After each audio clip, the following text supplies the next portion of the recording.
Breaking news 20 నెలలుగా కొనసాగుతున్న కూటమి ఐక్యతను కాపాడుకోవాలని సీఎం చంద్రబాబు అన్నారు. కింది స్థాయిలోనూ ఇదే ఐక్యత ఉండాలని ఆకాంక్షించారు. జిల్లా స్థాయిలో 3 పార్టీల ఎంపీలు ఎమ్మెల్యేలు ఉమ్మడి సమావేశాలు నిర్వహిస్తూ అందరం ఒక్కటే అనే భావనతో మెలిగేలా చూసుకోవాలని అన్నారు. ఎన్డీఏ శాసనసభ పక్ష సమావేశంలో శాసనసభ్యులకు ముఖ్యమంత్రి దిశానిర్దేశం చేశారు.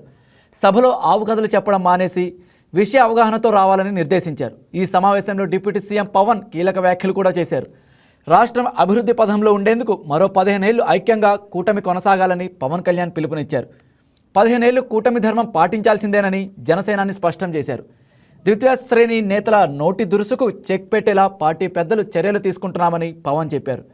ఎన్డీఏ శాసనసభ పక్ష సమావేశంలో తీసుకున్న నిర్ణయాలపై మరింత సమాచారం మా కరెస్పాండెంట్ రాజేష్ అందిస్తారు. Good evening Rajesh. కూటమి ఐక్యత కాపాడుకోవాలని సీఎం చంద్రబాబు దిశానిర్దేశం చేశారు. దీనికి సంబంధించి మీ దగ్గర ఉన్న అప్డేట్స్ ఏంటి?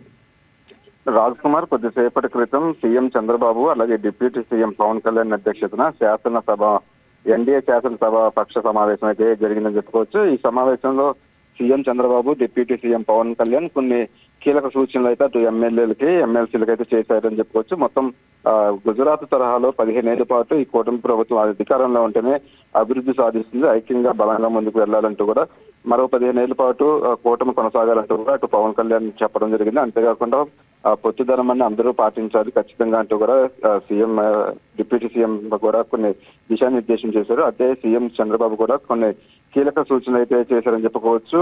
ఈ 20 నెలల్లో నాయకత్వంలో ఎక్కడ విభేదాలు ఏర్పడలేదని ఇది ఒక మంచి శుభపరిణామం అంటూ కూడా సీఎం చెప్పారు. ఇంకా అంతేకాకుండా ఇలాగే ఐక్యతగా కొనసాగాలంటూ కూడా అటు ఎమ్మెల్యేలకి ప్రత్యేకంగా చెప్పారు. గతంలో ఎన్నికలకు సంబంధించి అంటే గత పాలనకు సంబంధించి కూటమి ప్రభుత్వం అధికారంలోకి వచ్చిన తర్వాత ఈ 20 నెలల్లో జరిగిన అభివృద్ధి సంక్షేమం అనేది పూర్తి స్థాయిలో 3 పార్టీలు ఐక్యంగా ప్రజలకు తీసుకెళ్లాలంటూ కూడా ఈ మీటింగ్ లో చెప్పారు. అటు ఎమ్మెల్యేలు ఎమ్మెల్సీలు కూడా పూర్తిగా సమన్వయం చేసుకొని ప్రతి ఒక్కరూ నిబద్ధతతో పనిచేయాలంటూ కూడా అటు కీలక సూచనలు అయితే చెప్పారు. అయితే ఒక రకంగా చెప్పాలంటే సీఎం చంద్రబాబు అటు ఎమ్మెల్యేలకు సంబంధించి ఒక సీరియస్ గానే వార్నింగ్ ఇచ్చారని చెప్పుకోవచ్చు. ఏదైతే సమన్వయం లోపం ఎక్కడా ఉండకుండా పూర్తి స్థాయిలో పనిచేసే విధంగా నియోజకవర్గ అభివృద్ధికి కష్టపడే విధంగా కూడా పనిచేయాలంటూ కూడా చెప్పడం జరిగింది. అంతేకాకుండా దాదాపు 40 మంది ఎమ్మెల్యేలకు సంబంధించి కొంత వెనకబడి ఉండటంతో పాటు ప్రజా దర్బార్ లాంటి వాటిలో సరిగ్గా పాల్గొనడం లేదంటూ కూడా గతంలోనే సీఎం చంద్రబాబు రిపోర్ట్ తెచ్చుకున్నారు. దానికి సంబంధించి కూడా ఈ అసెంబ్లీ సమావేశాలు ముగిసేలోపు 40 మందిని కూడా వ్యక్తిగతంగా